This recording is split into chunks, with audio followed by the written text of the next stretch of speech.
Welcome to the Greatness Delayed podcast for ByteSizeImpressions.com, everyone. I am your host, Michael Zupan. Joining me this evening is Gustavo. Gus, how are you? Hi, Mike. How are you? I'm fine, thank you. We were just talking a little bit off air about the Star Wars Battlefront beta that's going on live right now, and I've been having fun with that. How about you, Gus? Yeah, I didn't play that much of it because the game straight told me like you're too low ranked to play the Walker Assault. So play this other map and get better first.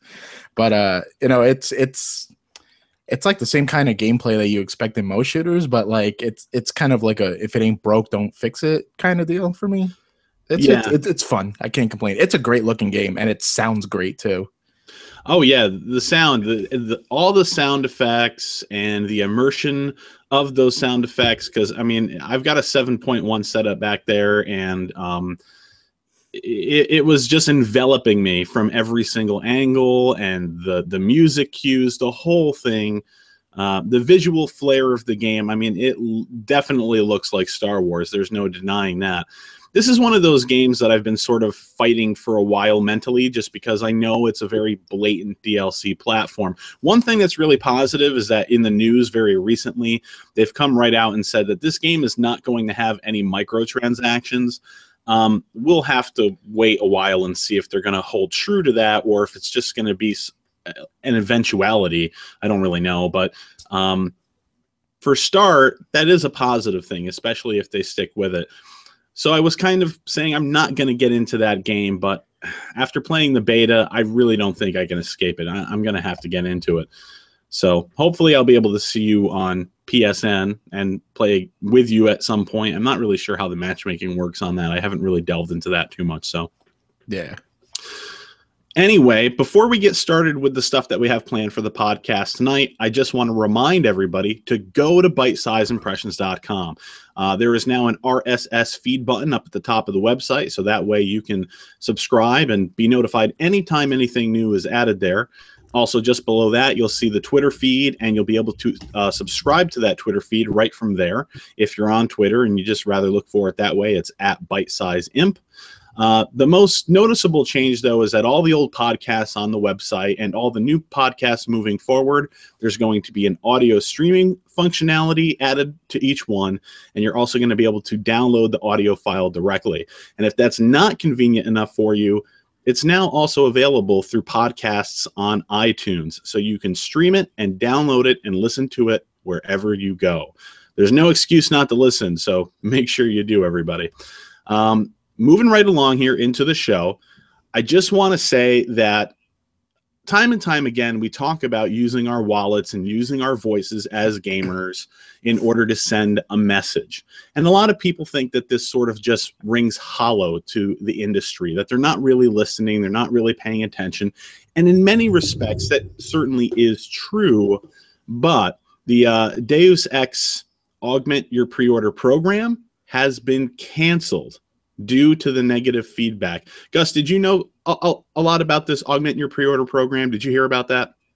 I rolled my eyes the second I even saw what they were doing. And I'll say this because I understand the premise of your show, our show, this podcast, in which like we, like we're in that mode where we kind of tell consumers to like vote with their wallets and stuff.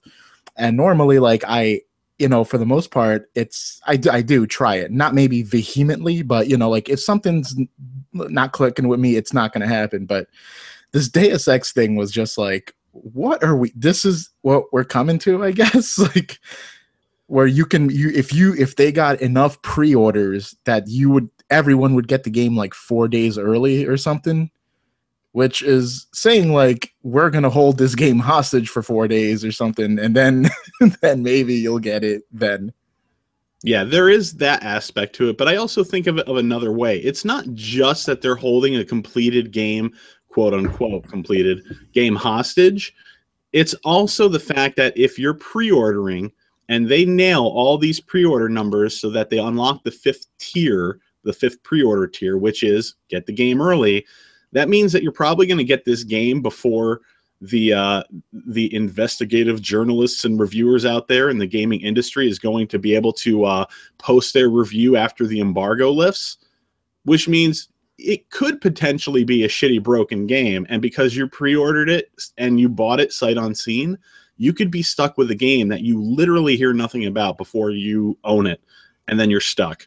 So it's a really shitty fifth final tier unlocking system that they had. Get the game 4 days early. Ooh, make sure you get those sales in there before everybody finds out the game is bad.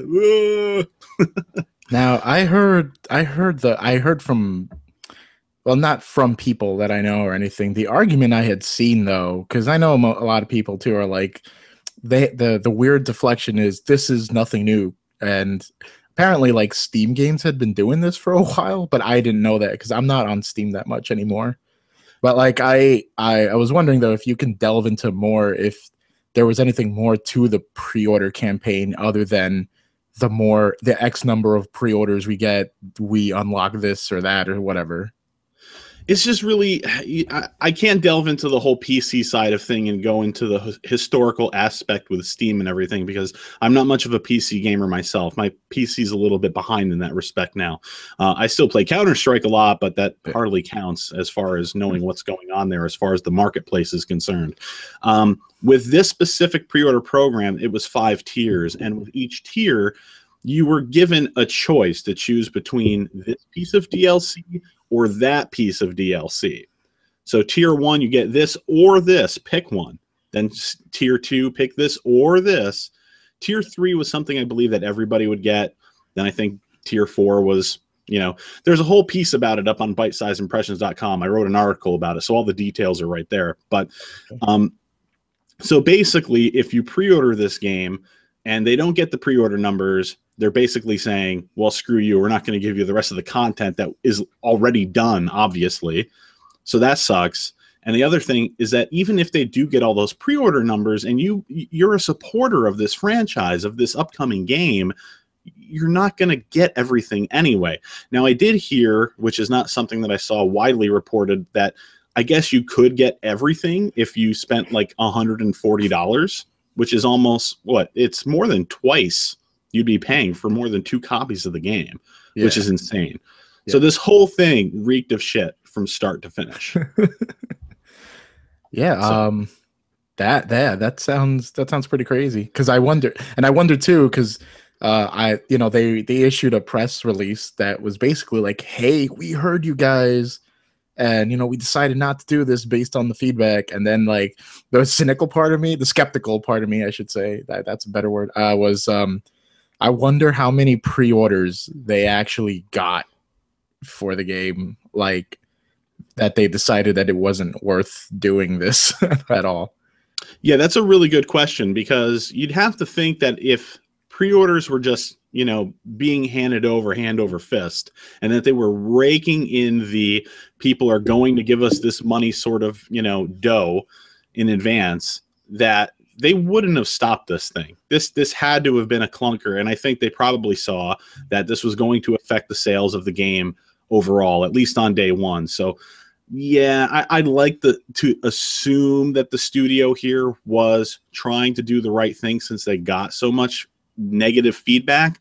But usually when a company comes out in this industry and says, well, we're not going to do this because we heard you and we know you're not happy, it usually means that, simply put, there was no money being made on their terrible decisions. So either way, in the article that I wrote on the website, I left everybody with a piece of parting advice. Use your voice. Don't pre-order this thing, and speak out, because you do have a voice and things will not change if you don't use it.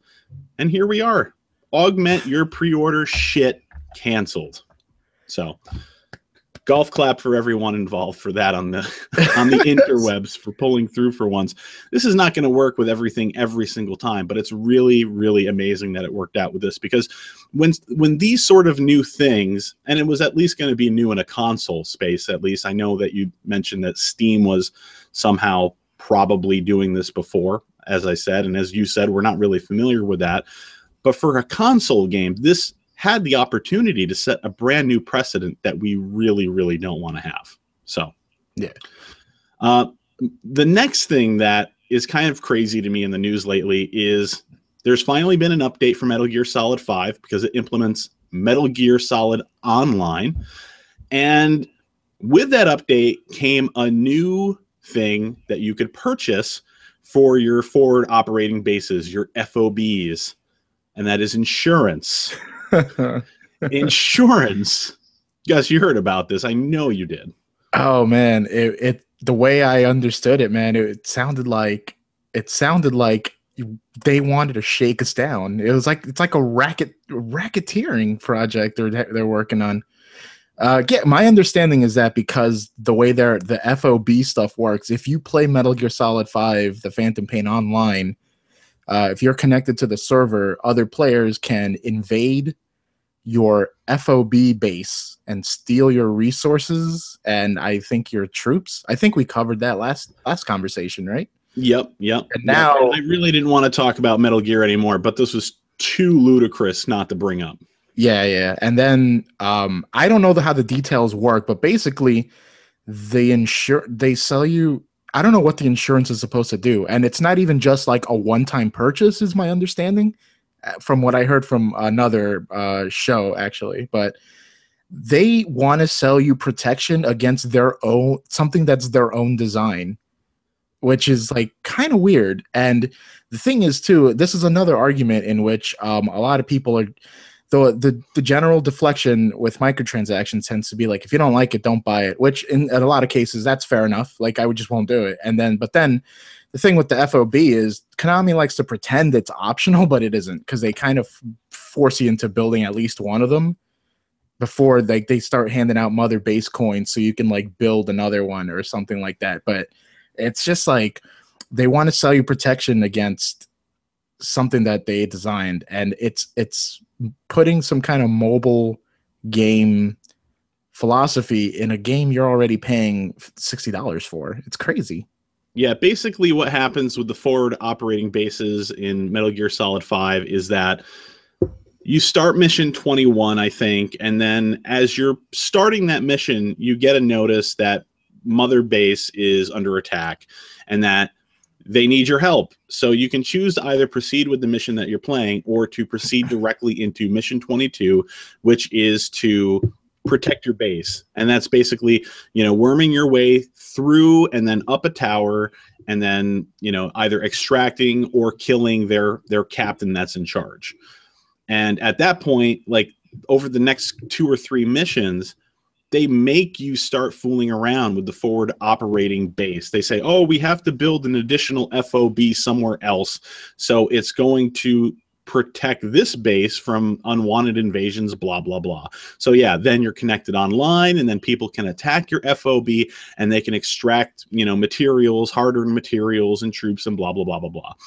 So good guy Konami here, apparently, they're walking right up to you, and now with this new update, they're saying, well, guess what? If you don't want to lose all that stuff, buy insurance, and it'll be covered. Don't worry. If you lose all your shit because your base is shit, that's okay. If you buy insurance, you're covered. You'll get it all back. It's literally insurance.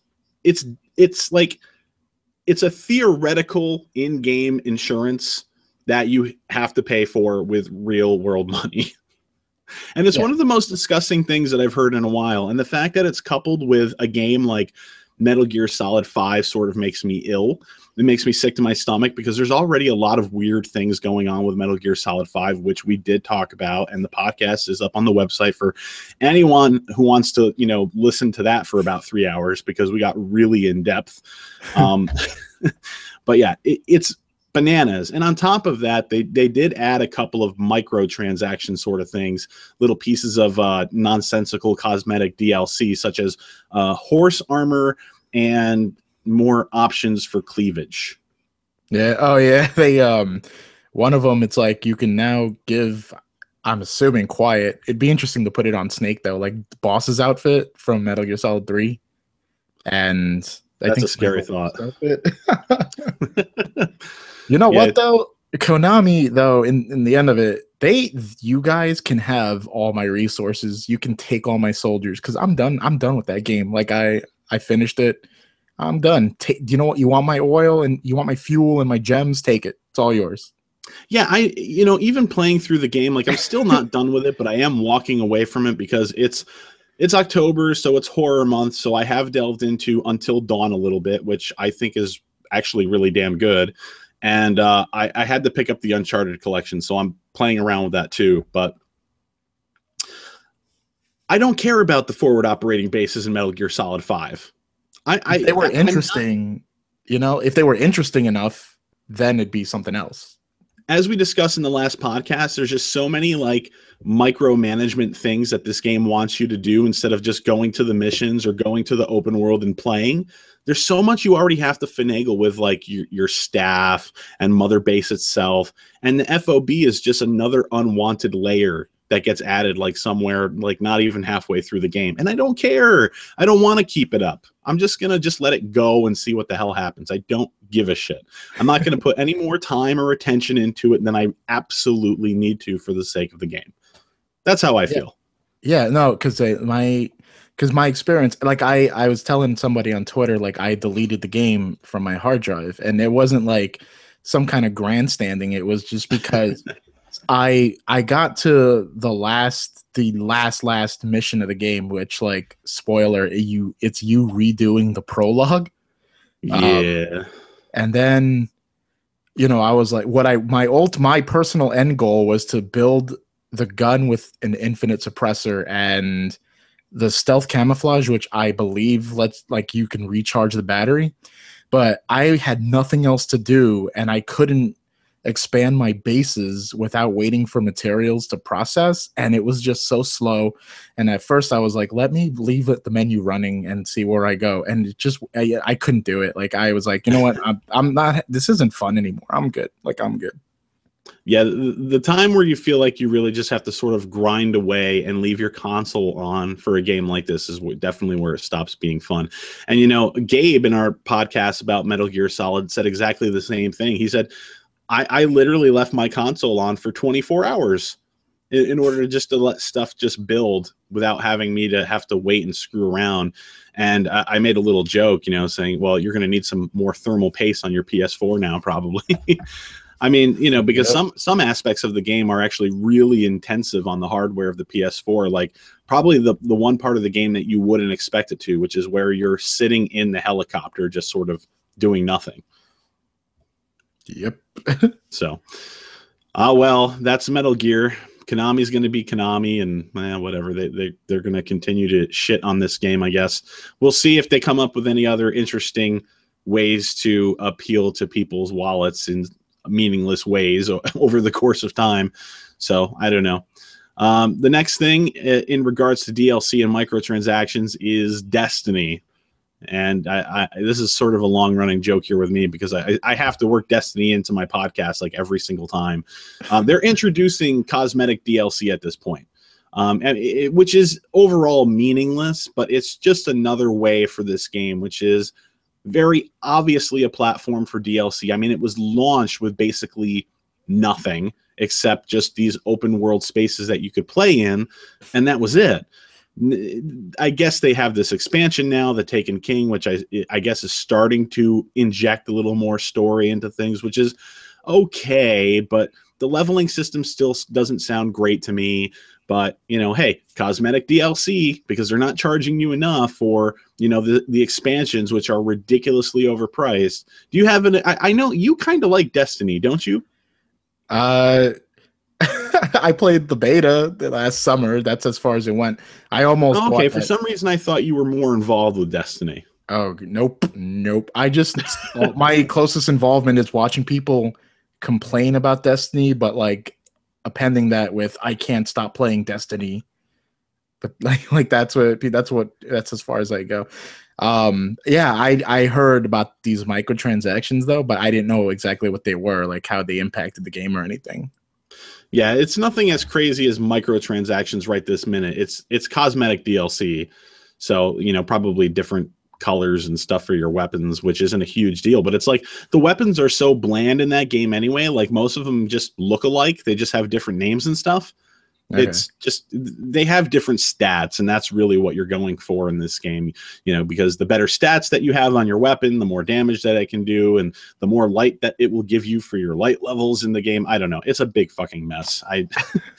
It's too difficult to wade into at this point. I would just say, please don't buy cosmetic DLC for a game that was $60 at launch for nothing, and then had this season pass thing, which introduced nothing meaningful along the way, and now has a $40 expansion, which only adds one large, more playable area in the game.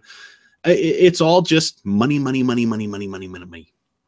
And it's all that Activision and Bungie really seem to care about right now, which is a major, major bummer to me, because Bungie, in my eyes, used to be exactly the opposite of this sort of thing. Bungie used to listen to their fan base. They used to care about their fan base. They never, they were really good at what they did. Yeah, they sold map packs and everything like that for a really long time. Halo 3 was the prime example of that, but they made a really solid game, and then they had really solid multiplayer, and then they built upon that. Destiny doesn't really offer that experience, in my opinion, and they've structured it specifically so that it keeps sucking dough out of your wallet. You don't have the Taken King? Too bad. You're not going to be able to participate in those weekly events anymore because you don't have the new latest and greatest. It's like a money tornado. It's a black hole. If you don't buy into the new thing, you're sort of screwed. So it's just a constant, source of money spewing out of our wallets if we want to continue to play it. So, meh. Do you know anybody who's really, really crazy about Destiny? Like half my Twitter base, like half the people I follow on Twitter. Ouch. Yeah, I don't get it. I almost bought that because I don't have Destiny. And you know what? In fact, I found the Taken King like on my console, and I was like, I didn't buy this, but it showed up on my PlayStation 4 menu, and I was very confused. But I almost bought the whole collection, which was like the $60 like base game and the Taken King or whatever. But yeah, I don't have that commitment for Destiny anymore. Like I don't have that commitment for multiplayer in general, I should say. And don't get me wrong, I think $60 for like the original core Destiny game and the expansion pack and all the DLC that's come out in between is a lot more reasonable at this point. But it kind of like shits in the faces of the consumers who supported Destiny on day one and dropped $60 into the toilet and then hit flush, because now it's like they have to spend an additional $40 for this other DLC that's just not worth it. But all together as just a $60 package, it doesn't really seem like it's that bad of a deal. It's still not enticing to me. I'm never going to get into this game again. But yeah, so there's mixed things. It's really friendly at this point for new people getting into the game, but not so much for the people that have been supporting the game since day one. And really, it should be flip-flopped. It should be reversed. Really, it should be friendly to everyone. So sure. I think that's partly what puts me away is I don't know if I feel like am I too late? But with the Taken King, from what I understand, you don't start at level 1. There is a new minimum level that you start with the Taken King so that you're sort of caught up and you can have a chance to catch up to everything else that's going on. But still, for doing the weekly raids, there's a lot that goes into it. Like you might have to, you're going to have to coordinate with other real life people. There's no matchmaking in the game. You have to build your fire team of people that you play with out of people that you know, or people that you sort of, petition to online to hook up with you in the game so that you can tackle this thing together. And then everybody gets in and you tackle hours trying to beat this thing because they are hard and they are long. And you could get to a certain part of a boss battle and then you could realize that nobody on your team has the specific kind of weapon that they need to be able to beat this thing. So then you're kind of like, oh, I have to go and I have to grind some more. Let's all sort of reconvene and come up with another time when we're going to have what we need in order to play through this damn thing again. And it's really hard with adults to get everybody's schedule in sync. It's hard enough for me just to get one person to get on the podcast. You know what I mean? To get like at least like 4 people together in order to do a raid, and then have to go through the raid to find out that you're not ready for the raid yet, and you have to keep chipping away at, like, you know, earning levels and more powerful stuff or acquiring specific kinds of weapons. It blows my mind, the kind of involvement that Bungie expects from its player base. I mean, if they're looking for a game to reach everyone and be enjoyable to everyone so that they could, you know, obviously make the most amount of money, because that's of course their goal. I mean, let's look at everything that they've done. Of course that's their goal. It seems very opposite as to what they should be doing in that respect as well to me. Oh, okay. I got you. Yeah. Yeah, bullshit is basically what it amounts to. I try to remain objective about so many things. I just can't with this game anymore. I've given you way too much slack at the beginning, and it's been on fire in my mind ever since. It's true though. At least the part about, because I can't get people together to play multiplayer like I used to. Like back in the early days, in the ancient days of the Xbox 360, like around that launch, I was nonstop Rainbow Six Vegas before like Call of Duty like took over multiplayer gaming. And that I think about like how I was in a clan and all that, and now we're all scattered all over the world now. Like we can't get together for that. So yeah, that's, you know, good. I mean, kudos to the people who keep that commitment to Destiny, because I can't even stick to a single player game, let alone That's true enough. That's true enough. I mean, all the games that I have played mostly throughout this year has been basically Bloodborne, Witcher 3, Metal Gear Solid 5, and I have yet to complete any of those games. I mean, I've gotten really far in Bloodborne. I'm probably about halfway through The Witcher 3. And Metal Gear Solid 5, I'm probably about halfway through the actual campaign itself, too, in that game. And, yeah, they're really long games. And if they have more of an involvement to them, like multiplayer-wise, which fortunately these games kind of don't, I'd be really screwed, and I wouldn't get into it all. Another game that's really, really difficult to get into as far as syncing up with other players to do something are the heists in Grand Theft Auto 5, or Grand Theft Auto Online, rather. You can link up with other random players to do this, but I think that matchmaking for that is really kind of slow. I don't know that I would, because I've run through those heists with like a crew that I've always played multiplayer gaming with, and you need to communicate with people. Like exactly. You cannot, yeah. Like if you can play with random people, but they have to have headsets. There are parts of those heists where like you literally cannot function without like actual communication. Yeah, there's a heist, and you know this because you sound like you've been playing through them, or at least you did at one point. There was this heist where we had to sneak into a military base, and we had a truck that had an EMP device that we would set off once it's in the heart of the base. So we had somebody who was inside the vehicle that would creep the vehicle along. But there was two of us that had to sneak in with sniper rifles and had to take out people along the path that the vehicle had to take once it was inside. And it was literally a matter of like, okay, you're walking down here, I'm walking from up above. And then every single time you came up to some enemies, there were two of them together without fail. And they were always walking like front and back or side by side. And we'd have to, tap into our mic and say, okay, listen, you're going to get the one on the left. I'm going to get the one on the right. Let's pull the triggers down at 3, 2, 1. Yep. Pop. Otherwise, the other person would be alerted to what just happened, and they'd go running. And then, of course, the alarms would go off, and then you'd have to restart that mission. It sucked in that respect because you'd always have to restart. But even though you spent hours chipping away at this thing and figuring out exactly the right way to do it, there was a sense of accomplishment once you completed it like no other. And yeah, you can team up with other people on the internet. And even if they have headset mics, that's not to say that they're good players. They could still be really foolish. They could get you in the trouble. We had one person on our team that was sort of a wild card for that. And they were constantly running off and getting spotted and setting the alarms off. So yeah, there's a lot of commitment to these games. And it's just, it's difficult. Destiny is an entire game that's built around that aspect, though, of trying to find other people to team up with. That's why they don't want matchmaking in that game, specifically for that reason, because the raids are so demanding. But still, it kind of leaves people like me out in the cold. So anyway, enough Destiny. I'm so tired at this point, well over a year after the fact, talking about that game, but there's always something to talk about it. It's never in a positive light, though, but whatever.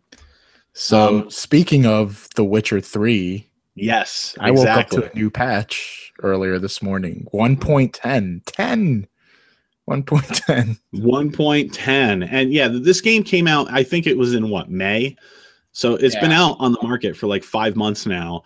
And the patch that they just released was a hefty 15 gigabytes, which is really disappointing to me, just on a level of respect for CD Projekt Red, because obviously this company, they haven't been perfect. I mean, even when they released The Witcher 2, the game was not perfect when it was released, and it needed a little time to be updated.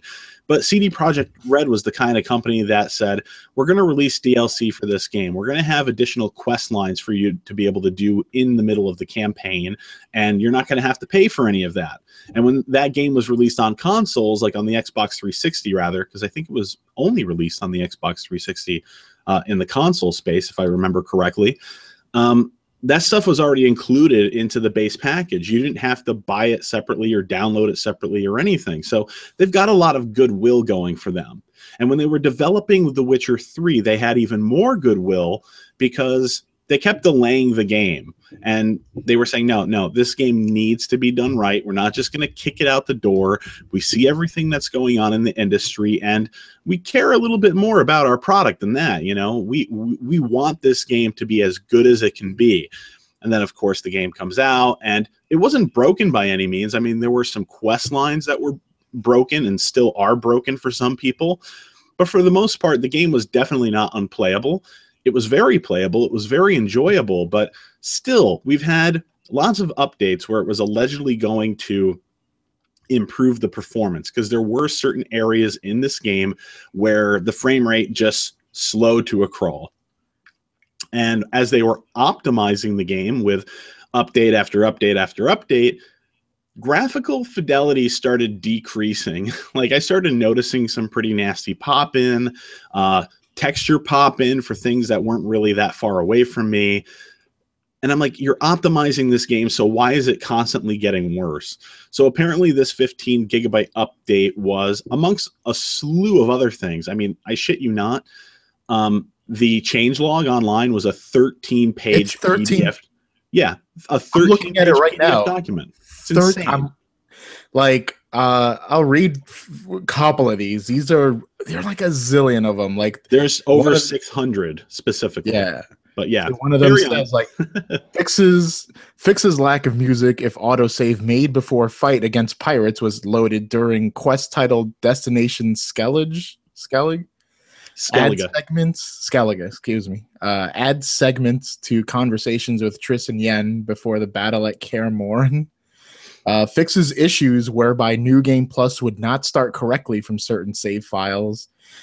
Fixes an issue whereby Roach would behave incorrectly during a horse race in a quest titled To Bait a Forktail. As you were talking about this, I wanted to see to get caught up into what exactly would be fixed. Yeah. I hadn't touched the game since 1.08 downloaded, and then I had heard that the frame rate dipped like horribly in that patch, so I hadn't really touched it since like late June, early July.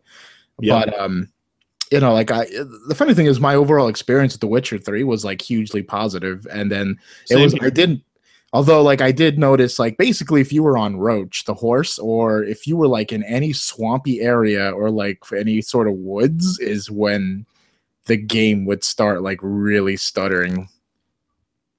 Yeah, fortunately, the 15 gigabyte patch has apparently resolved these issues to a great degree. There's some reports online that people are experiencing better performance out of this game. People seem to be happy with what they're seeing. I have not touched Witcher 3 since this patch went live because, again, I was playing Metal Gear Solid and Until Dawn, and now I'm playing Uncharted 2 through the Uncharted collection on the PS4. By the way, the 60 frames per second on that looks magnificent, but I won't derail us down that path for now. So I am hopeful that this is it, but it's still a disappointment for me that 5 months after release, like, I can understand still fixing and tweaking certain things, but a 15 gigabyte patch is crazy to me. Very, very much so. Uh-oh. Is it just me? You sound kind of like your voice is farting to me. That's my superpower. I don't know. Uh-oh. We got issues. Yay! I love issues. We got to put out a 15 patch for the show, obviously. Do I still sound okay to you? You sound fine to me. Okay, so do you still have your other mic that you were using before? I'm using whatever mic I had when I first started. When I earlier I was plugged in. Okay, here's what we're gonna do. Hop out of the stream. We're doing this live. Technical difficulties. Sorry, everybody. Hop out of the stream. I'm gonna send you another invite and see if that somehow fixes it for you. Okay. I don't really know what's going on. Anyway, so while Gus is taking care of that, I'm just going to say that, yeah, I think it's kind of crazy that The Witcher 3 has this going on right now. Hopefully it's going to fix this game in the way that everybody is hopeful that it has. So just inviting Gus back into the podcast here. Hopefully that's going to fix the issue at hand. I'm going to move along to the next topic, which is something a little bit different. GameStop. They've been in the news recently saying that starting at some point, they're not going to carry consoles that only come with digital copies or digital codes for games. And the reason why they're doing that is because they're saying, we know that our consumers really care about and want physical copies of their games. Gus, how you sounding? You tell me. You sound great. All right. Hell yeah. That 15 gig patch paid off. Yeah, of course, we're sort of dipping in irony here because we're having our own issues while we're talking bad about CD Projekt Red. Maybe they're like, hacking me during the podcast because I'm speaking ill of them. Look for the 14-page PDF file in a couple of minutes. Yeah, sorry about that intense reading we're about to bestow upon you folks, but God damn it, we've got lots of fixes that need to be implemented. So yeah, GameStop, they're going to be the sole retailer, I guess, or at least temporarily, to carry Steam machines and Steam controllers. The reason why this is such a big deal is because they've, as I was just saying before I just checked in on Gus, the reason why this is big is because they've recently stated in the news that they're not going to want to carry consoles that only have digital codes anymore. And they're making it sound like that they're being really, really friendly to consumers. And in that respect, I really do applaud GameStop, and I can't believe I'm even stringing those words together in the same sentence. But I applaud GameStop because I love physical copies. And I don't care what anybody says, but I personally feel that a physical copy of a game is a much better long-term investment for your money than a digital copy is. Gus, how do you feel about that? I am mostly a physical copy person. I have bought my share of digital copies, but only if it was like a PlayStation flash sale or something. Like gotcha. I bought the Lego Movie game and it was like $7, and I was like, sure, why not? But I actually didn't know about that GameStop will be they're going to be the sole retailer, you said, for Steam machines? I think it might be a temporary exclusivity kind of thing. Okay. But I believe to start, that's what the case is, that they're going to be the only place where you can get Steam machines or Steam controllers for a while. And even if they weren't, the fact that they're going to carry these is really puzzling to me anyway. And it's for what I just said. The whole thing about them saying, we don't want to sell consoles to consumers anymore that only have digital copies of games. And the real reason why they're doing that is because they know that those physical copies of those games, they make money off of that because you're going to go and you're going to play it, and then you're probably going to go trade it in. But with a digital copy code, they don't get a return on that. So them carrying those consoles is sort of hurting their business a little bit. So I've heard that, I think with Madden this year, they've tried to work out some sort of deal where instead of selling that specific bundle, they would, still sell you a quote unquote bundle, but provide you with a physical copy of the game, just not with a digital code. So the fact that they're going from that mindset to saying, we're going to carry Steam machines, which is basically a computer where they have absolutely no chance of physical sales, just seems very, it's a crisscross message. Does that blow your mind too? Yeah, I before you even said that, like that's where my mind was going, because I'm like, wait a second, because there's no way that we're getting physical PC copies of games that'll run on Steam machines, right? Like, right. And I started thinking about what could possibly, like, what kind of backdoor deal do they have going on with whoever is developing? I forgot who's actually making these Steam machines, but I think there's a lot of different companies involved with making their own Steam machines. And it's just like licensed tech then from Valve or whatever? Yeah, basically. Okay. As far as I understand it. Yeah, but like what I would like to know their reasoning, like, unless they're just getting more out of those companies than like Sony or Microsoft is like willing to split with them. Maybe it's possible. I mean, the only thing that I can think of is that they're trying to maybe start to future-proof their business or give gamers, because I think they understand that they're mainly a console gaming market in their stores. I mean, that's what they prefer because of all the physical copies. But I think they figure if they can somehow get PC gamers some sort of reason to come into their store, that maybe they could convert them into a customer in other areas. Or now I know that they're selling stuff like Steam cards in their store. So like, let's say you go to GameStop and you're like, oh, I want to buy this $20 value Steam card. I don't know how that works in the stores. Like, I don't know if they get a deal on those in bulk and they can make money on that, but they're selling that sort of stuff. So maybe it has something to do with that, and maybe they can still make a little bit of money that way. I don't know. But maybe it's just an attention ploy, or maybe it's a way to gain new consumers. I really don't know. Either way, it seems like a risky move to me. This is a company that needs physical copies of video games in order to survive. If they were a store that only sold new copies of games with the minimal margin that they get in return for selling them, they wouldn't last.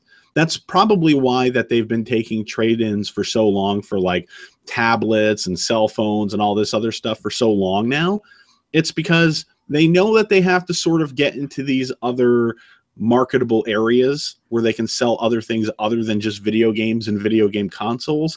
And I'm not sure that they've really figured out where they want to go with that. Like, I walked into GameStop just this morning with my son because we're in the mall, and of course he wants to go to GameStop.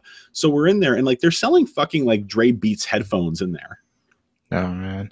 But yeah, they're also, I mean, everything GameStop seems to do nowadays kind of has a desperate vibe to it. And it started with with them like really hawking like older iPads and iPhone, like tablets and phones basically. And then like over the summer, or possibly earlier, like, they decided we're going to get into the retro business. They wanted to be like a retro collector store. And like, I looked at some of the prices for the games and it's just like, get out of here. Like, what are we doing? I have to disagree with you somewhat on the pricing of games. Like, if you're someone who's in the retro and you're using eBay and third-party sellers on Amazon, then yeah, you're going to find a lot better deals on retro games. But the prices that GameStop have been offering games for is not really outside the realm as to what other mom-and-pop retro game stores are selling their games for. That's a fair point. Yeah, I mean, they're games, like if you were to go to like price charting or similar what is my game worth sort of websites out there, if you look at what the average price is for a loose copy or a complete copy, that comes with the box and instruction manual and everything, their prices are average. They're on the high end of average for loose copies. And the thing with GameStop is that if someone trades in a game with a box, you're going to get the game with a box, and you're not paying extra for that. But of course, you could just be, spinning the roulette wheel, and you could just get, a cartridge only game or a disc only sort of game for the PS2, that sort of a thing. But for example, Chrono Trigger on the Super Nintendo, it goes for a lot of money now. I mean, you could easily find this in certain retro gaming shops in your local area, I'm sure, for probably $100, just loose cartridge. But they were selling it on their website for $80. There's some other things that I've noticed in my retro gaming shops where they're selling a game for $15 or $20, but GameStop was selling it for $25. But it's definitely not the bend over and take it in the ass sort of deals that I thought GameStop were going to be using going into the retro market. So I wonder how they do on that end then. I don't know. I can't imagine that they're going to be doing all that bad. I think the stock that they've been getting is kind of low because constantly when you go to GameStop.com and you're looking for certain things, they're always out of stock. Things roll in every once in a blue moon, and they're probably just sort of testing the whole system out right now. It's got some issues, though, and I talked about that on the last solo podcast that I did. But just for a very, very brief recap for anybody that didn't listen to that, you can go back and listen to that, by the way, so you can hear the whole spiel. But basically, somebody got burned buying a copy of Chrono Trigger because they slapped it into their Super Nintendo and they hit the on switch, and the first thing that they saw was EA Sports. It's in the game. Oh, man. They ended up with a copy of Madden 95, so somebody did a label switch. Also, these things, the consoles that go back to them are supposed to be completely refurbished. But somebody received a Model 1 Sega Genesis with like the entire back corner, like near the power port, completely chipped off. Some of the pins were bent inside the controller port where you have to plug the controller in. And they have stickers, for quality seal, of whatever. Do not remove this sticker, otherwise it's going to void your warranty with GameStop. They put it on the underside of the console, right where like the bay is that you have to open and if you want to attach the Sega CD. Wow. So, they're apparently not, some people there are apparently not trained very well. And there's even certain reports online that copy of Chrono Trigger may have been passed around more than once. Either that or somebody sent in more than one copy of Chrono Trigger for a trade-in, which GameStop should probably think is pretty shady right off the bat. Either way, they're fucking up. Wow, it's almost like you should test this stuff out before you sell it. Well, that's what they said. I mean, they have a refurbishment center, right? That's the whole thing about this. They have a refurbishment center, and they promise that they're going to refurbish these things, and especially with cartridge games, they're going to pop it into a system. They're going to make sure that it turns on, that it works, and they're also supposed to test the save functionality to make sure that the battery, which is vital for saving video games on a lot of these carts, still works. So some doofus slapped Chrono Trigger into a Super Nintendo, saw it was Madden 95, and was like, yep, that's good. Wow. And then they mailed it out anyway. Fucking morons. I would have bought that Madden 95. Why not? Like for $80? No, I would have bought like an actual copy, not with a misled label on it, though. Seriously. So, yeah, I don't know what GameStop is doing here. It's like at this point, as you said, it seems very desperate. They're just throwing every idea at the wall and hoping that it sticks. And it definitely reeks of, oh, shit, what are we going to do to future-proof our business? And they're just trying all these different things to see what's going to end up being profitable for them. Back to the PC game thing and selling Steam machines, like, I don't even know if they do physical copies for most PC games anymore. Like, there's a lot of games that are only digital for PC and nothing else because if they do, it's, at least in the case of Metal Gear Solid, it's a Steam installer. Oh my god! And the sad thing is that Metal Gear Solid 5 wasn't even the first game to do that. Yeah. It's like, imagine you being someone who says, yes, this game is going to have a physical release. That's awesome. I love it. And then you spend extra for shipping or something so that you can get this, and you open it up and you put it in your disk drive and you look in Windows, and then you see that like there's only 8 megabytes burned onto the frickin' disk. It's a Steam installer. Like, I would tear my hair out of my fucking skull. I'm waiting for the day where I buy a disc for my PlayStation 4, and it's basically just a link to the PSN shop so I can download the digital copy of the game. Oh, you know they've had meetings about that. Like, they're probably meeting about that as we speak.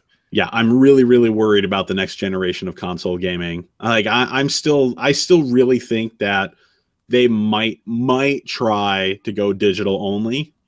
And if they don't, there's going to be some crazy ass incentives to really make people jump on board. Like, they're already doing that. Like, they're like, oh, if you do a digital pre-order, you can download the game in advance, so you can start playing right at midnight. You don't have to go out and deal with all that midnight release bullshit at GameStop. You can just, ease of access to get it right through us. And I can't imagine how much more competitive that's going to get, but it's going to be. Oh, yeah. So, this is probably a more long-form conversation than the other stuff that we've just done, but recently news also broke out that Microsoft had acquired the Havok engine. And this spawned a lot of really interesting debates from people on the internet. There's a lot of people saying, ooh, Microsoft is really in this to win this. Did you hear too much about this, Gus? I did hear that they bought the physics engine, and then like I did see debates and people who armchair analysts like myself, like where people were just instantly assumed that games just would no longer support, like that weren't on like Xbox One or a PC, I guess, like wouldn't support the Havok physics engine. And then the other side of the debate, which was actually where my mind went to, was, if they own this now, they could probably make a nice chunk of change licensing it out, like but like if people don't know, like pop in any game from since like the start of this century and you'll probably see like the Havok Fit logo on it, and that's where all your ragdoll deaths come from. Yeah, there are a lot of mainstream games, AAA games, that use the Havok engine, and not just on the PS4, or rather Sony platforms or just Microsoft platforms. It's been used exclusively by both those companies, and it's also been used by third-party publishers as well, developers rather, excuse me. So yeah, it's a really popular engine, and there's a ton of games that you see that splash screen when you start the game, developed by under the Havok engine. And this is, I understand where some people are coming from with their knee-jerk reaction that, oh great, now that Microsoft owns this, they're never going to let anybody else use it. Now they're going to screw everyone else over. But they said that too when Microsoft acquired Minecraft. And yet Minecraft is still available on fucking everything. Microsoft, above all else, is a company that wants to make money. That's the ultimate goal for anyone. And I don't think they're going to deny people anything as long as it means they're going to get a little extra money in their pocket. The Havok engine is a really interesting thing for me to pay attention to, because this means that if there's a game on the PlayStation 4 that uses the Havok engine, well, so much for this console war bullshit. Microsoft gets to laugh all the way to the bank because they're going to be making a cut from each game, exclusive game sold by Sony. I think that's hilarious. Gus does not see the humor in this whatsoever. But I think it's hilarious because that's a really interesting proposition. Is this going to cause, like, Sony and even Nintendo have used the Havok engine? I think the new Smash game even uses it, I think. So I don't know if this is going to entice Sony to go out and try and purchase their own engine or build their own engine, or like maybe they'll run out and they'll go to Konami and be like, hey, you guys are sort of out of business now for video games because you're doing, gambling and pachinko machines, right? You want to sell us the Fox engine? Nintendo, they might do that. Oh, go ahead. I'm sorry. Oh no, I'm saying that I would love for it. It would be nice to see the Fox engine like put to use on something, since it'll, like, God knows when it'll get used again. Like, oh, seriously, it would be. I would love to see it utilized by other people other than Konami. I really hope Konami licenses that out. But yeah, I don't think Microsoft are going to bogart the Havok engine. I think their goal is that it's a really good, recognizable, and workable engine that they can use for the creation of their games. It's not like that they've never used it before. They have experience using this engine, so they're probably comfortable with using it for whatever needs that they have for games coming out in the future. So that's part of the acquisition, number one. Number two is exactly like I said before. Sony can still utilize it, Nintendo can still utilize it, and for all those games that get sold by these other companies, that's additional revenue per unit sold for Microsoft. It's nothing but good news for them. I doubt this is going to negatively impact gamers in any way, shape, or form. I wish people would stop being so nefarious just because, Microsoft really shit the bed unveiling the Xbox One a few years ago. Yeah, it's kind of I guess sad is a word I'll use, because any time like news like that comes out, people use it to look for a fight where there doesn't need to be. There are a lot of assumptions just based on this one news bite, and it's it's not like Microsoft is 20th Century Fox and they're like they have the Fantastic Four license to hoard it, and they're gonna make like a crappy movie every couple of years to hold on to it. It's not. I don't think it's gonna be like that. Yeah, I agree, and and it's not only just the fact that it just doesn't make sense to just hold on to it for themselves. There's because of Minecraft and that acquisition, there's already proof out there that that's not what Microsoft is in this game for. Ultimately, it's to serve their purpose, and it's really good for them as far as buzz with gamers, because there's been a lot of speak on the internet about how the Xbox One has been performing and how that's going to affect the future of Microsoft's gaming division.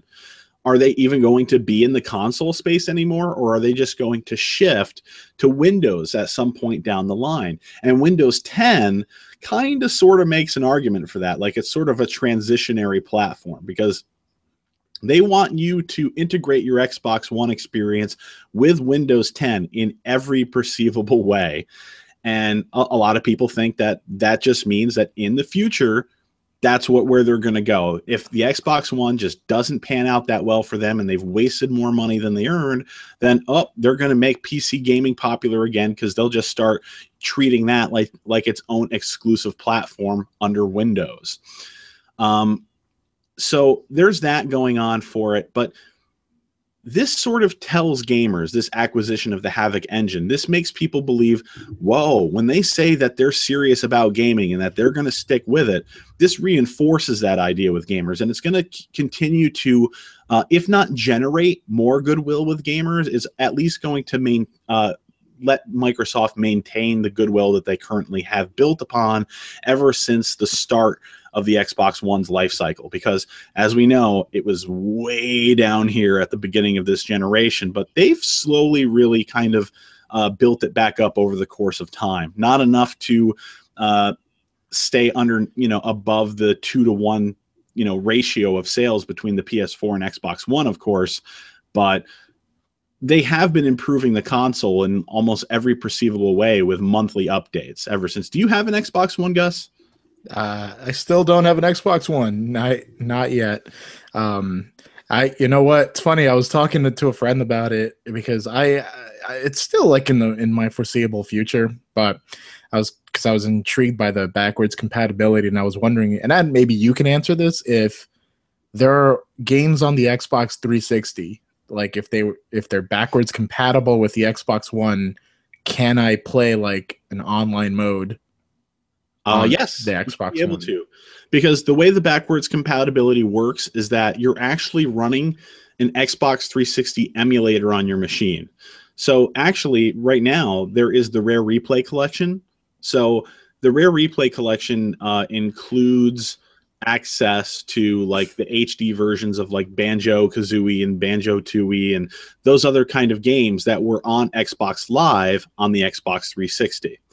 So what happens is when you want to play those games, or even if it was a disc-based game like Cameo, Elements of Power, or that Perfect Dark game that they had on the 360, when you boot up that game, you see like the splash logo of the Xbox 360 as if it was booting up, and then it takes you into the game. And that's because it's starting up a 360 emulator. I don't know how Microsoft's development team was able to pull that off, but they did. So you're still going to see the Xbox 360 launch screen. You're still going to get the same achievements, and you should still be able to play multiplayer.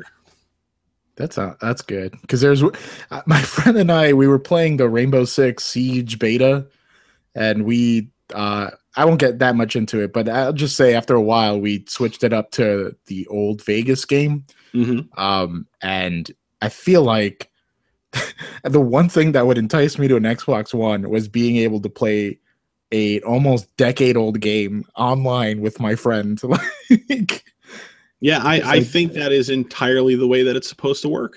Boom. Sold. The only thing that kind of stinks about it, though, is that not every single game is going to be compatible at the time of launch in what I guess it's November, unless that's changed. I don't think it has, though. So once backwards compatibility is completely unraveled, because, again, as I said, it's sort of implemented right now through the Rare Replay collection, but that's pretty much it. I think there's only supposed to be about 100 games. And over the course of time, it's really just a matter of other like publishers out there saying, yeah, we'll allow our game to be backwards compatible. But I think there's going to be some resistance from certain studios like Rockstar Games. I don't really think that they just want their games to be playable on the Xbox One. I think they see that there's sort of a revenue stream that could be had in case they ever wanted to allow that game onto later platforms, or if there's any intellectual property that they want to remaster later down the line. I don't know. But Microsoft promises that there's going to be more and more and more and more titles added as time goes on. So that's the only thing that kind of sucks. It's not exactly backwards compatibility, because you put in your disc and you're going to download a digital version of the game. So your disc from the 360 is basically acting as sort of a license check, if that makes sense. Yes. So yeah. So that's how that's going to work. So yeah. So I think the Havoc engine thing is really good for Microsoft. I don't think it's bad for gamers. So let's hope this this console war mentality goes away. I'm really tired of it, and I do want to go off on a tangent about this for a second. Go for it. Okay.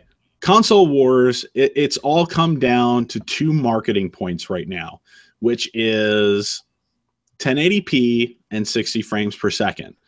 Like, everybody is like whipping out their junk out of their pants and waving it around like it's hot shit. And they're like, yeah, our system can do 1080p. Yours can only do 900p, you know? So Halo 5 is coming along right now, and it's going to be out really, really soon. And I believe it was Digital Foundry that I talked about this, I think, in the last podcast too. Digital Foundry got their hands on the game and they played it, and they said, yeah, the game hits 1080p and it's supposed to be running at 60 frames per second. But a lot of concessions were seemingly made in order to make that happen. They said that they feel like some of the assets used in the game worlds that you play throughout the game kind of have like a last gen feel to them. So, I feel like 343 Industries sort of caved into the pressure of everybody saying, oh, you have to have 1080p 60 frames per second, otherwise your product sucks, or this machine sucks. And I feel like it hurt the development of Halo 5. I could be completely wrong. I haven't played the game. I have to take Digital Foundry's word for it. And I'm not 100% there. At some point, I'm not going to buy the game on day one, because 343 screwed me really bad with the Master Chief Collection last year. So I'm going to learn a lesson there and wait and see what happens. But I feel like that if that's how this went down, I'm really disappointed. Because I just want a game to be good. And I keep bringing this up time and time again in my writing on the website and even on earlier podcasts that we've done. Rise, okay? It's available on PC now too, I believe. But Rise on the Xbox One, it's only 900p. And I still think it's one of the best looking games on either console this generation. Who gives a shit about pixels, you know? Yeah. If given the choice, like if there's a third-party game, and I'm looking at the Xbox version and I'm looking at the PS4 version, I am going to choose the PS4 version every single time, unless for some reason it's proven to be like the least functioning out of the two. but that pretty much never happens. So, but otherwise, I don't want developers to sacrifice their vision just for the sake of hitting stupid bullshit numbers that really shouldn't matter. What's your take on that? I have like couple of branches of thought about it, because I get disappointed when I see people getting like angry and outraged about it, and it's like this actually just goes across any sort of discussion on the internet, because I hate that I'm supposed to either like just meet everything with thunderous applause and gratefulness and like, or be outraged, and I can't just be disappointed and move on with my life. Yeah. Like with regards to you know, the platform parity, like all I want is for developers to hit a consistent frame rate. Like, I really don't like, you know what, if your game is 900p, as long as the frame rate's consistent and it's not like a Ubisoft game, then we're good. You know, like, it is disappointing though when sometimes like when you see news bits about how, and I do believe, I think Assassin's Creed, like Unity, or a Ubisoft game in general, or it might have been Watch Dogs, where they were like, they lowered where they kind of took down the specs on the PlayStation 4 version to meet parity. Oh, that was Unity that was in those headlines, yeah.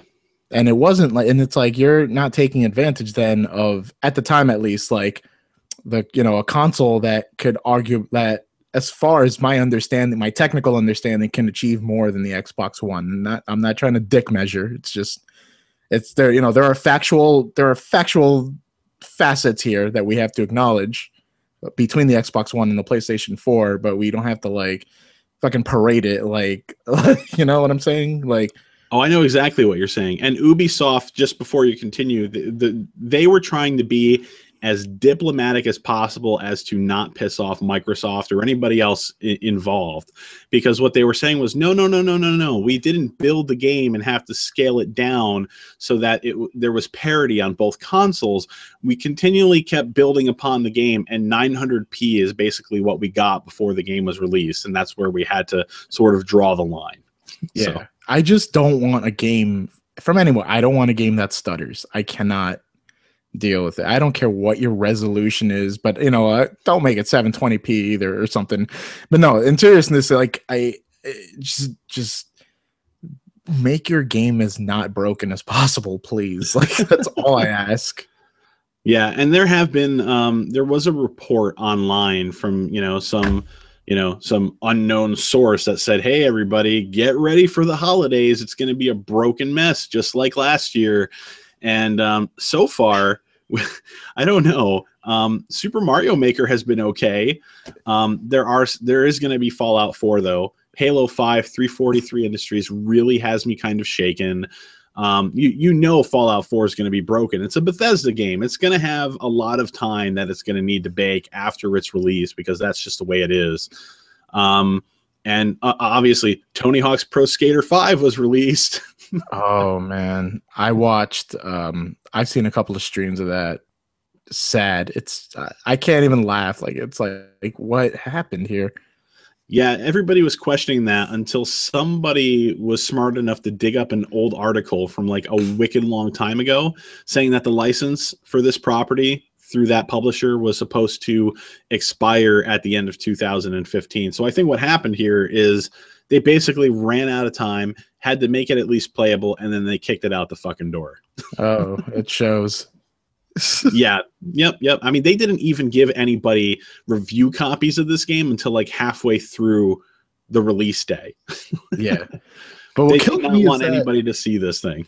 What kills me, though, it's like, you probably could have made a more decent game if you didn't like spend money licensing like Lil Wayne's music and his likeness in the game. Oh, Christ. I was on Twitter the other day, and I probably laughed at this a lot more than I should have, but somebody posted an in-game screenshot from whatever system that they were playing on, and their comment was, the fucking vending machine has the most realistic fucking look in the game. Like, it looks like better than the characters, better than the environment that you're skating around in. No, the vending machines are the only thing that actually look lifelike in the game. It's You weird gotta too, have that product tie-in. but what's weird too is that, like, you know, they were like, oh, we're gonna make this, you know, we're gonna take it back to its roots, and it's like, yeah, but the problem is that Tony Hawk's Pro Skater was a game that worked well in 1999. You have to kind of evolve that gameplay, like, and Skate did that for its time, and that's almost 10 years old, you know, and like and I don't even know what they were trying to do here other than just rush this shit out the door. I don't know. It looks like there's a lot of ideas that were implemented into it that just they didn't get to finish. For example, I know watching videos online, there's this one stage where there's like a helicopter, and every once in a while you're skating around, you hear this explosion, and I guess it's like shooting missiles. And I don't know exactly what it's supposed to be doing, because I think what it was supposed to do is sort of once you did certain things in a level, it would blow open a new area for you to skate through and do more cool tricks in and rack up more points. But unfortunately, like, there are sealed off areas in this level, but you can just basically just skate right through them and break the boards that way. So there's this chopper just shooting missiles, and you hear the exploding sound from it every so often, and it just amounts to nothing. The whole game just seems like a souffle of ideas that just did not finish cooking. And on a very basic level, even the cohesion, as far as, you know, going into a skate and going back out to the free skate or back out to the menu, the whole thing just seems like it's like, what are they doing? So I don't know. Back to what you were saying though about the original Tony Hawk, the skating worked back in 1999. It was really highly addictive, and it was really fun, and the controls felt good. And they did evolve that gameplay in Tony Hawk 2 and Tony Hawk 3. They tried some other stuff since then, and it kind of sucked. But here they are, Tony Hawk's Pro Skater 5. They didn't really have to reinvent the wheel. People were really excited to play another legit Tony Hawk game that just looked better, I think, you know? And they couldn't deliver that. They just delivered this, you know, piece of shit. Yeah, because all I would have wanted, you know, like, at least to look better than it does now, but and have some, you know, more weight to it. At least, I mean, you know what, I guess I'm being unfair because I technically have not played Tony Hawk's Pro Skater 5, but like, what I would just want is just like for a game to feel good to control and just look good. Like, we're in, what is this, the 8th generation of consoles? Like, yeah, this is that's all you could. You don't have to exactly like you said. You don't have to reinvent the wheel, man. Just let me collect my skate to Rage Against the Machine with new models and, you know, better and just more hefty controls. Well, basically, by the sounds of it, if you really like realistic looking vending machines with really awesome product placement, this game is for you. So, game of the year. Disappointment of the year, I'm sure it's going to be for many. I haven't played it yet either, but yeah, I'm not stupid. If they don't even get a game out there, you know, if they don't even have copies of a game out like halfway through the first day of release to places to review it, I just know that it's going to be a stinky piece of shit. And well, here we are. It is a stinky piece of shit. And based on your comment about the skating feeling good, I haven't played the game yet either, but pretty much everybody online that has played it says that all the timing is way off compared to what they're used to in Tony Hawk's games. It all just feels really bad. The frame rate is terrible. You know, your body is not colliding properly with like floors and stuff like that. So you see your character model kind of going through it all the time. You're getting stuck in walls a lot. There's a lot of really just bad development shit in this game that they couldn't hammer out. It's not worth it. Even just for a so bad it's good kind of way, it's just not worth the time or money. So, oof. Yeah, that's what I hear. So I'm staying far away from that. Sorry, Tony. Better luck next couple of years. I don't know. Let's see if anybody else is willing to pick up the license again at this point. And there have been conspiracy theories online that the rights holder for this license at this point is like, why don't we just make a really, really shitty game so that nobody else does want to do this anymore? It's going to be our thing, goddammit, and we're going to keep it that way. I wouldn't put it past anybody to do. I mean, I don't think it's knowing that the deal was supposed to expire at the end of 2015. I really think it is just that simple. They ran out of time and they had to get it out there. But yeah, if it wasn't for that fact of knowledge, that little piece of knowledge, I'd probably be questioning the same thing, because in this industry, I hate the whole slippery slope analogy, but there is a lot of weird backroom shit that happens in this industry, or any industry for that matter.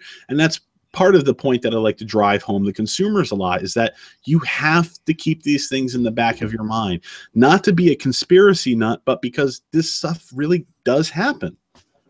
Yep. So, earlier in the show, we obviously have spent a lot of time talking about microtransaction stuff and DLC. Well, IGN put up an article recently, and I believe the headline was something like, "It's time to raise the price of video games." And of course, it suckered me in. It's a clickbait headline. So there's a video that they posted, and they're basically just asking the question, would we be willing to pay more for video games if it meant we didn't have to endure microtransactions or DLC anymore? Gus, I think I'm going to let you run away with this one for a little bit. So whoa, what are we doing? All right. Sorry about that. Like some ad was playing. Down. So IGN, I didn't read the piece. So they're arguing that, like, they're asking if we would pay a higher price for games if it meant doing away with microtransactions and DLC. That's what they're asking? Yes. Okay. I mean, you can try to raise the price, but I'm probably still going to wait for it to lower. From my person, it's kind of it is an interesting question, because, you know, like, people have insanely different degrees of what value is to them, and that's true. How you price something and how they can psychologically impact, like, a consumer's mind, to get them to see, like, what the deal is. You know, like, I don't know that we would ever see, like, a $90 game, or, you know what, but I could be wrong. And if we did, we'd probably still see, like, DLC packs and stuff. But I don't know that I wouldn't. I sure as hell wouldn't, because I'm only speaking for myself when I say that when it comes to games, like, it's my hobby, but I never feel like I need games, if you know what I mean. Like, so I'm really willing to just, like, let the prices lower. And I don't even think, though, that publishers would really just up and raise the price and do away with that sort of thing, because it's DLC and microtransactions. It isn't about making a buck right away. These things are installed because they have long-term plans for them. Just basically everything. I think of Destiny when I start thinking of it, because they have a long-term. It's the 10-year plan. There you go. Yeah. Which is what I think that they want to gauge with microtransactions. So they sell you on the idea that they're optional, and it's all sorts of cosmetic crap. But I don't know that people would just right away pay $90 or $100. I'm just drawing that figure out of my ass, but I don't know. Like, I don't think that it would go that way. But, you know, people pay and are, like, paying $90 for, like, the new Madden, like, with ultimate packs and all that nonsense. So I could be wrong, man. Digital trading cards. And plus, right away, I'm probably wrong, because in spite of all the talk of microtransactions and the effects of them, there's a market for them, which is why we keep seeing them. So, you know, who knows what consumers are willing to shell out, and especially because this is an industry that targets a lot of younger people and a lot of younger guys, like, who don't really know, like what to do with their income when they're just starting out and make some money. So they do everything in their power to, like, market to them to make it seem like they need this stuff. I was like that once upon a time. Your microphone is starting to get all Bojankles on me again. Goodness gracious. I'm not even doing anything. It's just standing still. I know. It sounds like you're a robot, and it'd be interesting to go back and actually hear the stream and see if, that's the case. I am a robot. This is a confession. I don't know. I'm going to relieve you of mic duties for a little bit. Hopefully this sort of works itself out. If not, we'll kick you out and have you come back in, or maybe I'll just let you go, because I think this might be the end of the podcast here tonight, this topic, since we have already gone on for, I think, almost an hour and a half at this point, which is good. Romantically speaking, I think there's something freeing about the possibility of saying, oh, if you raise the price of a video game to, say, I'm just pulling a figure out of my ass, let's say $80, if that ensures that the industry can sit back, the publishers can sit back and say, okay, we're going to dust off our hands and we're going to say no more microtransactions and DLC, because the idea is that the reason why they're doing this is because video game creation has become so expensive that they need other sources of revenue streams coming in from these games so that they're worth that investment. And that's something that I don't personally really agree with all that much. I'll get into that in a second. So yeah, romantically speaking, I think there's something very freeing about that. And it makes me want to say, yeah, it's a great idea. But ultimately, I have to say, no, there's no fucking way I'm going to pay more than $60 for a video game. Everybody out there, especially with the Steam model on PC, they're looking to pay less for video games. Looking to pay less for video games is why places like GameStop, for example, still thrives. It's because people are willing a week after release to walk into GameStop and say, ooh, I can save $5 and get this game for $55 instead of $60 if I buy it used. And they're willing to do that sort of thing because it saves them money. There are people that do not buy games at launch for the same reason, and they'll wait 3, 4, 5, 6 months or a year or 2 years. They'll wait for the price of a game to go down to $40 or $30 or even $20 before they're willing to bite. It's not just video games that this has affected. The home video market is very much the same way. I see people on like Blu-ray forums, for example, because I am a film enthusiast, so I spend a lot of time there as well. And they're saying forever, I want this movie to come to Blu-ray. Why can't they release it on Blu-ray? And it better have a 4K remaster, and it better look amazing, blah, blah, blah. They finally get what they want. They finally get what they've been looking for. And then they say, oh, that's awesome. I'm glad it's here. I'll wait until it's $10 or less to pick it up. Like, what's the message that you're sending these companies? You're telling them that if you're willing to not spend that much money, you're saying it's not worth putting that much time or effort or energy into your products because I don't want to spend that much money for it. I'm sorry.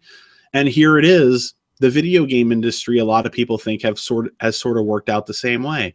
Well, video games are really cheap nowadays, they say. They're $60, and it sounds like a lot of money, but video games way back in the day used to be $60 or more. So if you take the inflation into consideration, games cost a lot more back in the day. And that's true enough to a certain degree, but we also have to remember that compared to when we were kids buying Nintendo or Super Nintendo or even N64 games, there are a lot more people playing video games now than ever before. So the fan base, the consumer base of people that are buying video games is so massive that I would think the $60 price point is a sweet spot. And as long as the game does well, then they're going to make a lot of money off of that product, and raising the price isn't exactly justified. As you said so yourself, I think if they did jack up the price to like $80, they might say, okay, we won't, do DLC or micros, and they'll have their fingers crossed. And eventually you're going to start to say, oh, well, you guys are so demanding. Video game development has risen more and more and more. So we're going to have to start working this stuff in. There's also this whole deal with the voice actor strike going on, apparently. And what the voice actors are looking for, amongst other things that I do think are kind of fair, but one of the things that they're looking for is residual pay, okay? They know that the sweet spot for video games, for AAA development, at least anyway, is 2 million sales. That's when they start to, some games at least anyway, that's where they start to see a return on the investment of making a game. So what they want is, once a game hits 2 million sales, they want to get this much more money. At 4 and 6 and 8 million sales respectively, they want a little more, a little more, a little more. And it's not just the main voice actors. Like if we're playing The Last of Us, it's not going to be just the voices of Joel and Ellie that they're looking to have this bump. They're talking about every single voice actor in the game, you know, that's working with the, you know, the Voice Actors Guild or whatever the name of it is. I don't have it here in front of me off the top of my head, but some games have like over 150 voice actors that do work on the game, and they'd all be included in this pay increase process. So there's other external factors that could affect the price of video games, but it's certainly not going to be a company saying, oh yeah, we'll stop holding you hostage for micros and DLC. So that's my opinion on the whole thing. I'm not willing to do it just because, one, I know the studios are going to be full of shit, and two, I don't think video games need to be $80 ever. I think $60 is a lot of money. It's hard for me as a person who works full-time, and my wife works full-time. We have good paying jobs. We have a house. We have a kid. We have obligations. We have lots of bills. You know, $60 for as many games as I'd like to buy throughout any given year is still a lot of money. You know, a video game console can be $400, $500 at the time that they're released. $60 comparatively, compared to a piece of hardware, it does seem like a large percentage. I'd like to see the price of video games come down a little bit, not increase, regardless of whatever bullshit snake oil promise they're willing to sell us. So, did I miss anything in that? No. The funny thing is too, when I think about like the one unspoken thing too, I think when we talk about the price of video games is that we as in like the consumers and the publishers, like we came to this weird unspoken agreement where we did find $60 to be that sweet spot. Yep. And it's just kind of interesting that this is where we are. But like, and I think about how game budgets balloon. They've gone up over the years, and you know, we go back to these conversations about games that get rushed out and they're not optimized and they come out broken, and it's like, where is all this going? Where are all these funds going? And you know, I understand the breakdown of how having to pay like your studio and all that, and it's just kind of crazy how we came to this like unwritten, unspoken understanding of game pricing, but at the same time, there's a weird imbalance of it in which publishers and developers like act like, and maybe sometimes they're justified, in which they act like whatever budget they spend on these games is enormously high, and it's like, you know, they bleed money, and then like the consumers are demanding a lot out of these teams, which, you know, because people are paying X amount of dollars for consoles and high-end PC parts.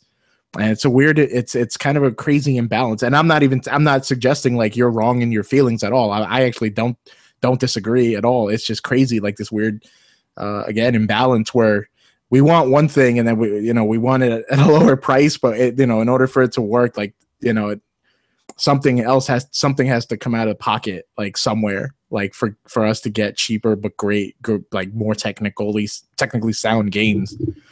And it makes me wonder where's the balance in it. Yeah, you know, it's really funny. I know exactly what you're saying. I mean, in regards to the unspoken agreement as to how much a video game should be, there is something about a video game being $60 that just has always sort of seemed like the right price point.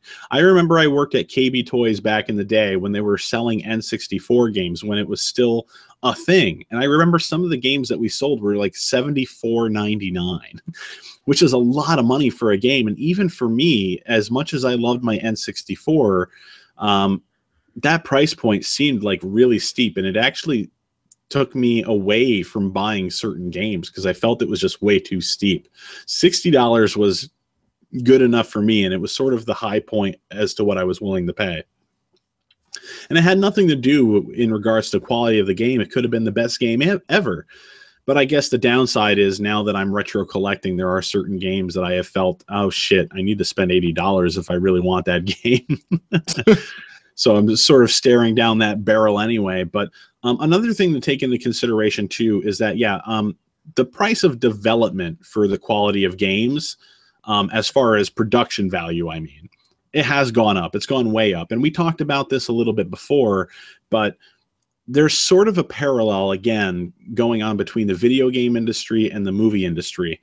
And as I've said before, in the film industry, they're not doing anything middle of the road anymore. They're either doing really, really, really, really low budget projects, because if it fails, then it's not a lot of money that they lost. But if it does okay, even just kind of okay, they're going to make money off of it, and they're going to get their investment back at the very least. On the other hand, they're saying, okay, we know we got superhero films and the like. We're going to pump a shitload of money into all this stuff because it's making money. So we're going to keep cranking out these really big budget projects because we know we're going to make our return investment back. The problem is that there's a lot of creative things in the middle that require more than a low budget in order to get made, but don't really require, the hundreds of millions of dollars it takes to make some of these superhero flicks, So they're really promising projects, but they're not going to get made because they're just not fitting in line with what the studios are willing to spend and approve, because it's not a sure thing. It's not a safe bet for them. And the video game industry is very much the same way, because video games take so much money to produce and so many years to make. I mean, again, I theorize that the whole thing that was going on between Kojima and Konami is probably just the fact that Kojima's a perfectionist and he wants everything to be just right. So $80 million later and then some, Konami was like, get the game out the door. It's good enough. It seems like it's a perfect game. Just wrap up the narrative in whatever way you can, which didn't work out so well, and get the game out the door. It's ready to go. We have investors to please, okay? And this game's been in development for way over 5 years. You made a fucking engine for the game. Let's go. So what's happening is that these studios are making games like Assassin's Creed and Call of Duty, and they can build a foundation for these things. And then every year they can spend money to build upon those foundations, and it makes so much money for them. So that's what we're seeing. We're seeing a lot of games turn into franchises. Far Cry is another one, okay? We had Far Cry 3, and not too much later, Far Cry 4 came out. And I was like, oh, we're not going to get a Far Cry 5 this year. I guess that means that they're actually going to take a break and they're going to take a couple of years to do the next game. Nope. Far Cry Primal is coming in February of 2016. Far Cry Cave People. Ooh, I don't know how I feel about that. I mean, you're not going to have the vehicles. You're not going to have the really crazy weapons to do really crazy things. Like, I think it's an interesting concept, but they're saying that it's just like sort of a break between Far Cry, like as we know it, and Far Cry 5. So Primal is not going to be Far Cry 5, but there will be a Far Cry 5. So we're starting to see oversaturation with that franchise too, and it's because they can take the foundation that they've already built and just invest probably a modest amount of money in order to create other things on top of it and keep cranking games out of the machine. It's a very dangerous place for the industry, because that's why we're not seeing lots of new ideas come out except for the indie scene. But again, it falls back to that movie parallel where, well, those are the things that don't cost a lot of money, comparatively speaking. And it's a safe bet for Sony to go to a small indie studio and say, listen, we'll give you this much money if you want to have it featured on our platform, Yeah. Also, I mean, especially the thing with the saturation of franchises too is that these companies have so much tech that they arguably can't sit on, because you can't have, what I mean, like, right? Because I know, like, we see it as saturation, and that's why we see like a Call of Duty every year and a friggin' Assassin's Creed every year. And it's a funny and sad thing, because these are new engines, and especially as game production costs go up, like, they cannot sit on this tech. That's why they have to keep, like, I guess, cranking these out, whether we want to or not. And then it's from a consumer side, then you start to wonder, are you making these games for us, or like, is it so you're not sitting on this wasting money and time. Exactly. And I remember last year, and there was a lot of gamers. I mean, last year there was a conversation, especially because of Assassin's Creed Unity, that I saw start to happen. And that conversation was, and I believe I probably touched on this in another podcast as well. The conversation was, I actually saw gamers online. It was almost a little mini movement, okay, where they were saying, you know what? Don't pre-order the next game. Don't buy the next Assassin's Creed game on day one. Just don't do it. Boycott that shit. Wait for reviews. Wait to hear what the game is like from your friends, but do not buy this thing sight unseen. And like, I think Ubisoft were shaking in their boots a little bit because it was right around the same time where they dropped the quote unquote leak through a website about Assassin's Creed Victory, which is, as we now know, to be Syndicate. It seemed like the timing was really weird there. I feel like they did that intentionally. I could be wrong. I don't know what really happened, but either way, it was really shady. I have to, just as a side bit, I do wonder how Syndicate performs in its first week, not just sales, but literally, like, technically, because I can't. It's I bought Unity like only like 2 months ago, so like they had sort of they mostly fixed everything by then, and it was only like not even $20. So I wonder. There were 2 reports that I saw online, 2 different websites that got their hands on the game. I think videogamer.com, I think they played it, and they were saying that the game still has issues, that there are some frame rate things going on, and that there's still some pop-in that needs to be reworked. I saw videos online, and personally, I think that it looks better than Unity did at the time of its launch, but I do think that they scaled the game back a lot. Like, there were crowds everywhere in Unity, right? Yes. That was one of their major talking points in that game. It's such an immersive experience because you're in Paris and you're going to be through the crowds and there's so many people. You're going to feel like you're in a living, breathing world. And yeah, they did that, but they were a bit too ambitious, I think. And when the game was released, I think it was kind of killing the game. But with Syndicate, with the videos that I've seen, it's like the crowds are just gone. And except for major landmarks in this Victorian style, London setting that we're seeing in Syndicate, a lot of the other building architecture seems to be a bit more simplified. There still seems to be pop into with characters and other things in the environment like trees and whatnot, but it's quite a bit further in the distance. So it's not right in your face, but it's still noticeable. And I noticed that a lot of like textures on things as you were getting closer and closer to it, it would start to get a little clearer and a little clearer and a bit more clearer as you got closer to it. It was still noticeable. It wasn't quite as bad as Unity's pop in, like, an NPC is like 3 feet in front of your face and then like their clothing pops on. There was some really terrible stuff with Unity when that came out. I mean, the pop in was terrible. And they even caught a lot of flack at the time, a couple months after release, because one of the stability updates for that game actually like had like a blue glow around the characters once they popped in. They made it look like it was something that the Animus did, and not because it was a fuck up of the game. Oh man, I guess that's one way to fix your problems, right? You have something like the Animus where you could sort of point a finger at that and be like, no, it's a digital imitation of the Animus. We did that intentionally. We just fixed it in this patch, so you can see that now. It's not a bug, it's a feature. Oh my God. Ain't it the truth?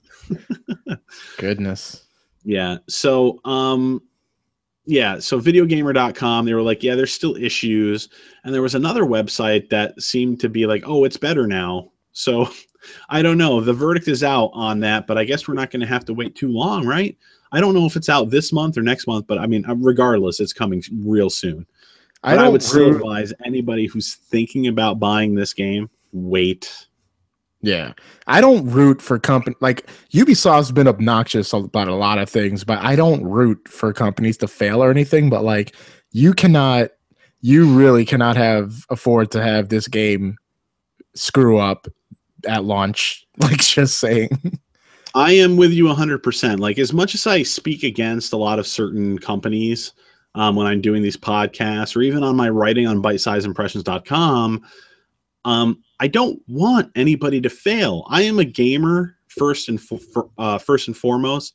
I'm not someone that wants to see the industry collapse on itself because of quality control issues all the time. What I'd rather see, like in the case of Halo 5 or Master Chief Collection last year, you know, in order to make up for that, they were like, we'll give you Halo 3 ODST remastered for free.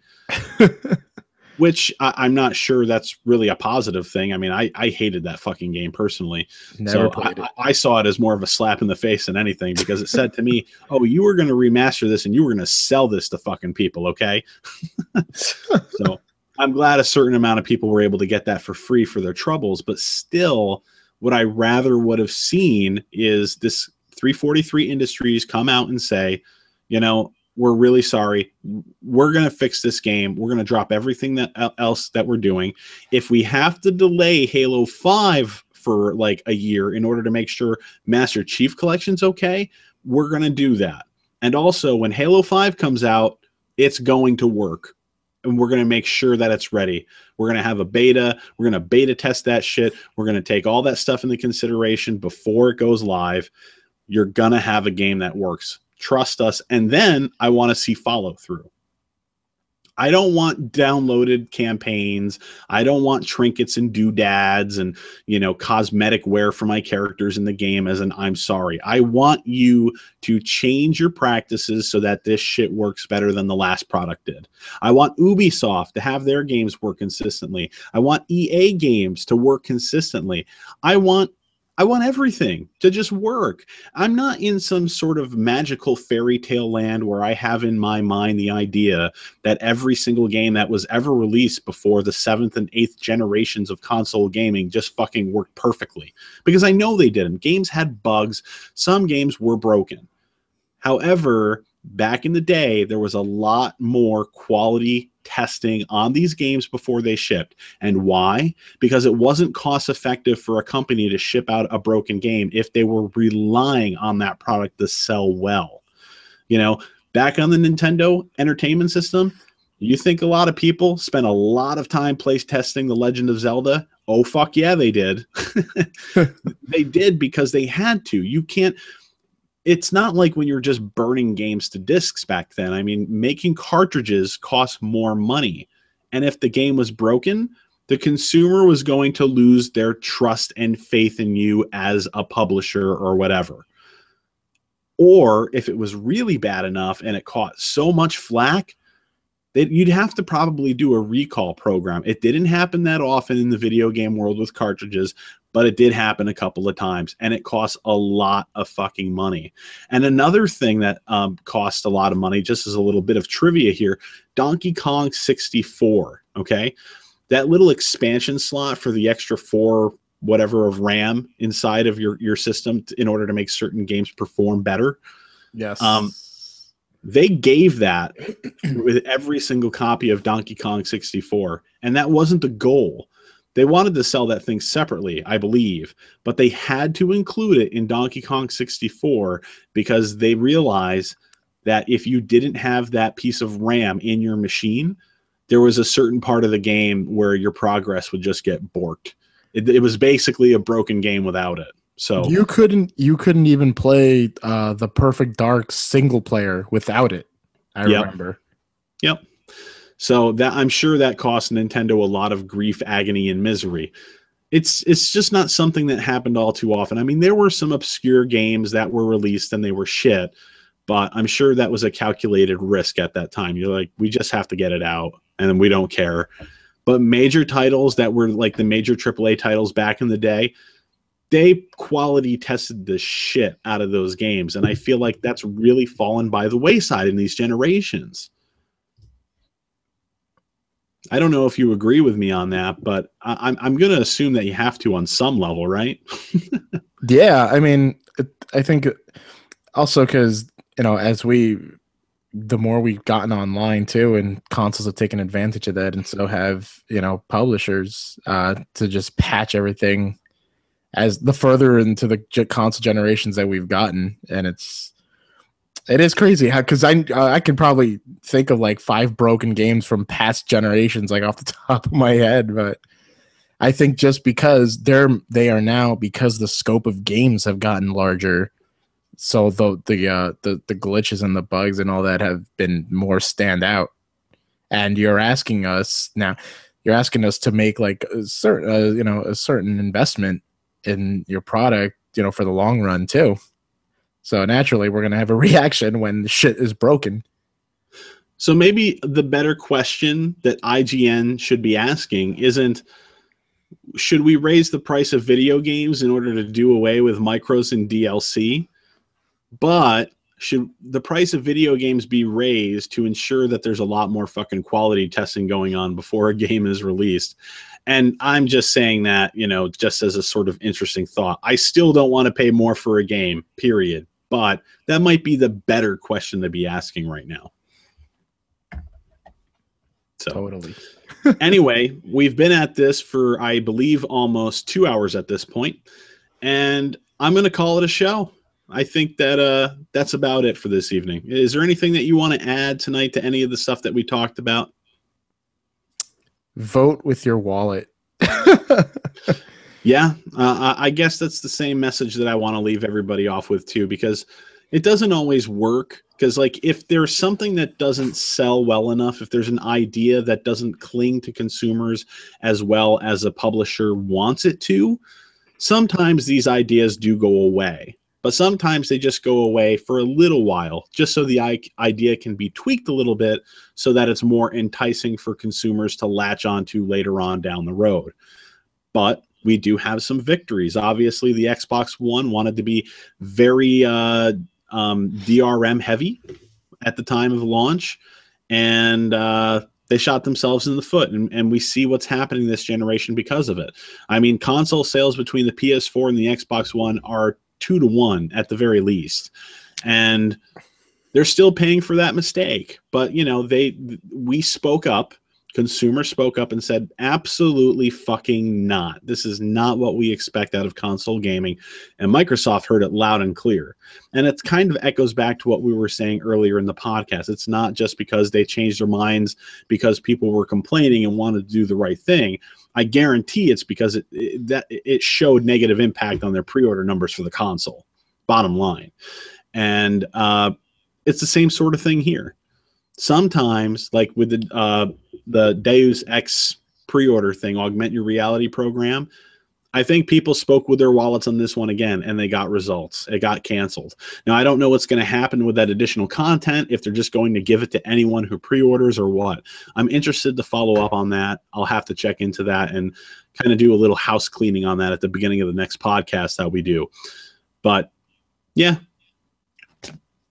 Vote with your wallet, because it can work from time to time. Thank you, everyone, for watching. Just a reminder again, if you tuned in somewhere here in the middle, go to bytesizeimpressions.com. There's an RSS feed button for you to click so you can subscribe to all the content on the website as it becomes available. You can subscribe right to Twitter, right from that right-hand section of the page. And once again, the podcasts are now available on iTunes Podcasts, so you can stream it and download it wherever you go. Thanks for watching, everybody. We'll see you next time.